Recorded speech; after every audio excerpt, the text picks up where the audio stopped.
You won't believe what happened when three bullies cornered this quiet kid for his lunch money. But what they discovered about him changed everything forever. Marcus Chun had always been the invisible kid at Roosevelt High School, the one who blended into the background with his oversized glasses, secondhand clothes, and the kind of quiet demeanor that made him practically disappear in crowded hallways. But what nobody knew was that this seemingly ordinary 15-year-old carried a secret that would soon turn his entire world upside down and teach his tormentors a lesson they'd never forget. It was a typical Tuesday afternoon when Jake Morrison, the school's most notorious bully, along with his two loyal sidekicks, cornered Marcus near the old gymnasium, demanding the crumpled $5 bill he clutched in his trembling hands. Money that was supposed to buy him the first real meal he'd had in 3 days. "Hand it over, Chun," Jake sneered, his massive frame casting a shadow over the smaller boy, while his friends snickered behind him, completely unaware that they were about to witness something that would haunt them for the rest of their lives. Marcus looked up with those quiet brown eyes, the same eyes that had watched his immigrant parents work 3 jobs, each just to keep their tiny apartment, the same eyes that had seen his mother count pennies to buy his school supplies, and for the first time in his life, something inside him snapped. "No," he whispered, so quietly that Jake had to lean closer to hear him. And in that moment, Marcus remembered the worn leather journal hidden in his backpack. The journal that contained not homework or doodles, but detailed plans, calculations, and designs that would make tech billionaires weep with envy. You see, what Jake and his cronies didn't know was that Marcus Chin wasn't just another victim waiting to be robbed. He was a coding prodigy who had been secretly developing a revolutionary app that could track and expose bullying behavior in real time, using advanced algorithms he'd taught himself during countless sleepless nights while his parents worked their exhausting shifts. The app, which he'd named Guardian Angel, could analyze speech patterns, facial expressions, and behavioral cues to identify bullying situations before they escalated, and he'd been testing it for months using hidden cameras and audio equipment he'd built from salvaged electronics.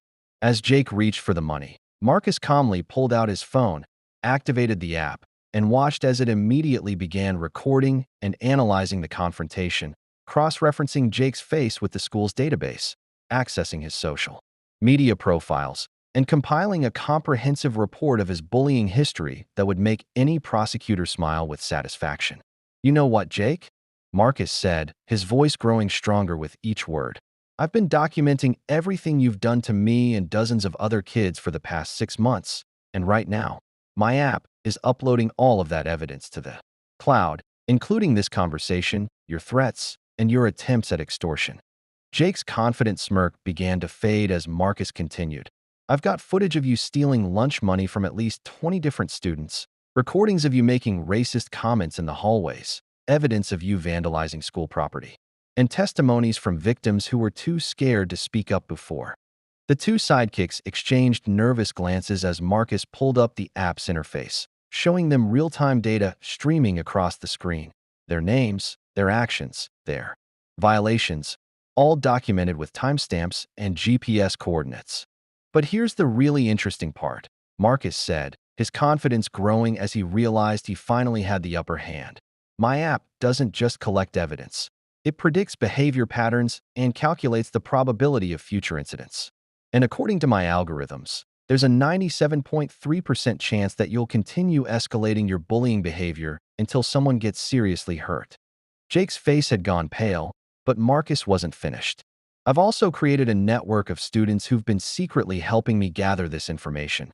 Kids you've tormented who were brave enough to stand up and make a difference. And tomorrow morning, all of this evidence is going to the principal, the school board, your parents, and if necessary, the police." The hallway fell silent except for the sound of Marcus's phone buzzing with notifications from his app, each one representing another piece of evidence being processed and filed away in his digital fortress of justice. "You want to know what's really ironic?" Marcus asked, finally allowing himself a small smile. "The $5 you're trying to steal from me? It's the last money I need to submit my app to the National Student Innovation Competition, where I'm guaranteed to win first place and a full scholarship to MIT." Jake's hands dropped to his sides as the magnitude of the situation hit him. He wasn't just stealing lunch money anymore. he was potentially destroying the future of someone who might one day change the world. So here's what's going to happen. Marcus continued, his voice steady and determined. You're going to leave me alone.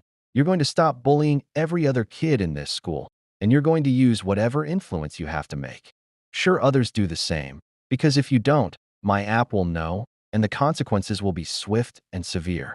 The three bullies stood there in stunned silence, realizing that their victim had just become their judge, jury, and executioner, armed with technology they couldn't even begin to understand. As they walked away in defeat, Marcus clutched his $5 tighter, knowing that it represented more than just lunch money. It was the key to his future, the symbol of his victory over those who had tried to keep him down, and the beginning of a revolution that would protect countless other kids from experiencing the pain and humiliation he had endured. 6 months later, Marcus Chin stood on the stage at the National Student Innovation Competition, holding his first-place trophy and a check for $100,000, while his Guardian Angel app was being implemented in schools across the country. And Jake Morrison was serving his community service hours and attending mandatory counseling sessions, finally understanding that true strength comes not from intimidating others, but from lifting them up and helping them reach their full potential. What happened next will leave you speechless. The bullies who once tormented Marcus Chin never saw this coming, and neither will you. Just 3 months after Marcus launched his revolutionary Guardian Angel app, transforming Roosevelt High into a model of safety and support, one of his former tormentors, Jake Morrison, stood outside the computer lab at 7 a.m., nervously, gripping a handwritten letter he had rewritten 4 times, rehearsing an apology he'd spoken into his mirror for weeks. Jake, once feared for taking lunch money with clenched fists and cruel smirks, now trembled as the very students he had victimized passed by him with newfound confidence, the same confidence Marcus's app had empowered. When Marcus arrived, with a backpack full of donated tech gear from companies backing his anti-bullying mission, he found Jake seated on the floor, no longer the towering threat he once was, but a vulnerable boy struggling with guilt. "Marcus," Jake whispered, voice shaking, "I know I don't deserve your forgiveness, but I need you to know, your app didn't just stop bullying. It saved my life." Jake's confession poured out. How? After being exposed, he admitted to his parents that he was bullying others because he was being abused at home by his older brother.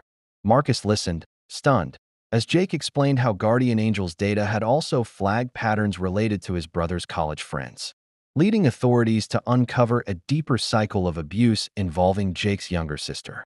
For the first time, their family was getting help.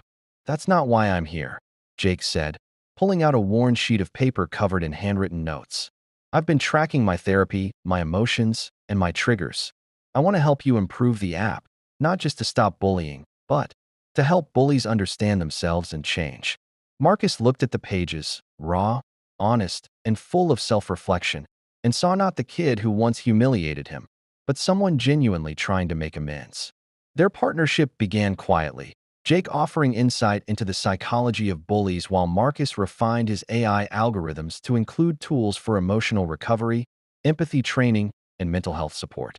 Their project, Guardian Angel 2.0, became more than just software. It became a digital lifeline. Students across the school witnessed the transformation, former enemies working side by side, turning pain into purpose. 6 months later, Marcus and Jake stood together at the International Conference on School Safety, unveiling their joint research on restorative justice in the digital age, proving that healing is possible, even between a victim and his bully, when both sides are willing to face the past, forgive, and fight for a future where no child suffers in silence. Asterisk. The final chapter of this incredible story will blow your mind. What started with stolen lunch money became a worldwide revolution that nobody saw coming, and the twist at the end will leave you speechless forever. 2 years after Marcus Chun and Jake Morrison's unlikely partnership had transformed Roosevelt High School, their Guardian Angel 2.0 app was being used in over 50,000 schools across 127 countries. But what happened next would catapult their anti-bullying movement into something so massive and unexpected that it would catch the attention of world leaders, tech giants, and eventually lead to a discovery that would change how humanity understands empathy itself. It all began when Dr. Sarah Mitchell, a neuroscientist at Stanford University, noticed something peculiar in the data patterns that Marcus's app had been collecting. The algorithms weren't just identifying bullying behavior, they were inadvertently mapping the neural pathways of human aggression and compassion in real time through voice analysis, facial recognition, and behavioral tracking, creating the most comprehensive database of human emotional responses ever assembled. Marcus, Dr. Mitchell said during their first video call, her voice trembling with excitement. Your app has accidentally created the world's largest study on human empathy, and the implications are staggering. We're not just looking at bullying prevention anymore. We're looking at the potential to understand and enhance human emotional intelligence on a global scale. The revelation hit Marcus like lightning as he realized that his simple lunch money protection system had evolved into something that could potentially solve conflicts not just in schools, but in families, workplaces, communities, and even between nations. Within weeks, their small team had expanded to include psychologists, anthropologists, linguists, and peace negotiators from around the world, all working together to understand how the guardian angel technology could be adapted for different cultural contexts and age groups. Jake, who had become Marcus's closest collaborator and the app's chief behavioral analyst, made a discovery that would shock everyone involved in the project. The data showed that bullying patterns were remarkably similar across all cultures, languages, and socioeconomic backgrounds, suggesting that the root causes of human aggression were more universal than anyone had previously imagined. Look at this, Jake said, pointing to the massive wall of monitors displaying real-time data from schools in Tokyo, London, Sao Paulo, and Cairo. Whether it's a kid in rural Kenya or a teenager in downtown New York, the triggers, the escalation patterns, the emotional responses, they're almost identical, which means our intervention strategies can be adapted globally with just minor cultural adjustments. Their breakthrough came when they realized that the app wasn't just preventing bullying. It was actually teaching users to recognize and respond to emotional cues in ways that promoted understanding and cooperation instead of conflict and aggression. The technology had evolved to become a real-time empathy coach, guiding users through difficult social interactions and helping them develop emotional intelligence skills that would benefit them throughout their lives. Major tech companies began offering them billions of dollars for the technology, but Marcus and Jake made a decision that stunned the business world. They would keep the core anti-bullying features completely free and open source, while using the advanced emotional intelligence applications to fund global peace initiatives and educational programs. Their decision to prioritize social impact over profit caught the attention of the United Nations, which invited them to present their findings at a special session on global conflict resolution, where Marcus, now 19 and a sophomore at MIT, stood before world leaders and explained how understanding the psychology of bullying could help prevent wars, genocide, and international conflicts. Every act of aggression, whether it's a kid taking lunch money or a nation invading another country, follows the same basic psychological patterns. Marcus explained to the captivated audience: fear, insecurity, the need for control, and the dehumanization of the other. But our data shows that these patterns can be interrupted and redirected toward cooperation and understanding if we intervene at the right moment with the right approach. Jake, who had earned his GED and was now studying psychology at community college while working full-time on the project, added, "As someone who used to be part of the problem, I can tell you that bullies aren't born. They're created by circumstances, trauma, and learned behaviors that can be unlearned with the right support and tools." The presentation led to the creation of the Global Empathy Initiative, a UN-backed program that would deploy their technology in conflict zones around the world, starting with pilot programs in schools in war-torn regions and gradually expanding to include community centers, refugee camps, and even diplomatic negotiations. 5 years later, Marcus stood in the same hallway where Jake had once cornered him for lunch money, now addressing a group of students who had gathered to hear the incredible story of how their school had become the birthplace of a global movement. It all started with $5, he told them, holding up the same crumpled bill he had refused to give up that day, now framed and hanging in the school's main office as a symbol of how standing up for what's right can change the world. But it was never really about the money. It was about dignity, respect, and the belief that every person deserves to feel safe and valued. And that belief is what drove us to create something that would protect not just my lunch money, but the hopes and dreams of millions of kids around the world. As the students applauded, Marcus caught sight of Jake, now Dr. Jake Morrison, PhD in applied psychology, who had returned to Roosevelt High as a counselor and anti-bullying specialist, and they shared a knowing smile that spoke volumes about the power of forgiveness, redemption, and the extraordinary things that can happen when former enemies become allies in the fight for a better world. You think you know how this story ends, but what Marcus discovered in his old journal will shatter everything you believed about destiny, choice, and the power of a single moment to reshape the entire world. 10 years after the Global Empathy Initiative had reduced bullying-related incidents by 89% and prevented over 2.3 million youth suicides, Dr. Marcus Chun, now director of the Institute for Human Emotional Intelligence at MIT, returned to his childhood home to clean out his old bedroom, only to stumble upon the worn leather journal he had once carried as a bullied kid. As he flipped through its pages, he was stunned to find entries he had completely forgotten. Detailed predictions written in his own childhood handwriting, complete with timestamps that proved they had been recorded before the events had ever happened. These weren't vague intuitions. They were shockingly precise records of conversations, technological developments, even the very moment Jake Morrison would try to steal his lunch money and the decision Marcus would make to resist. His childhood self had foreseen the Guardian Angel app, the partnership with Jake, the global movement it would spark, and even his future title and position. But the final journal entry disturbed him most. Tomorrow, Jake will try to take my lunch money, and I will refuse, not because I'm brave, but because I've seen what happens if I don't, and the world needs what comes next more than I need to avoid pain.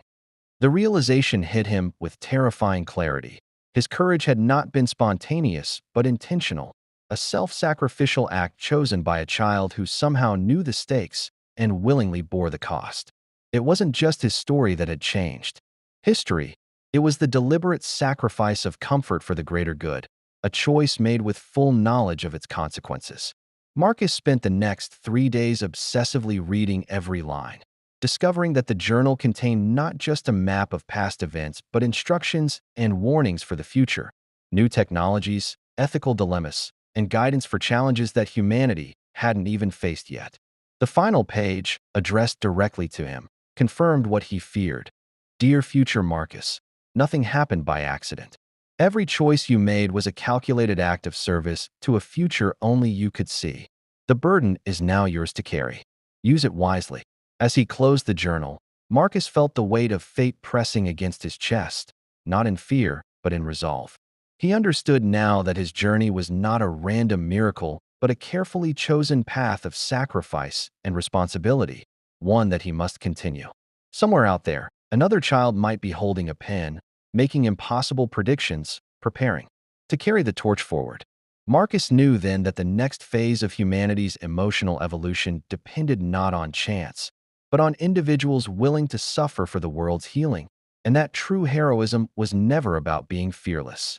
It was about being willing to act even when you knew the cost. Asterisk, asterisk.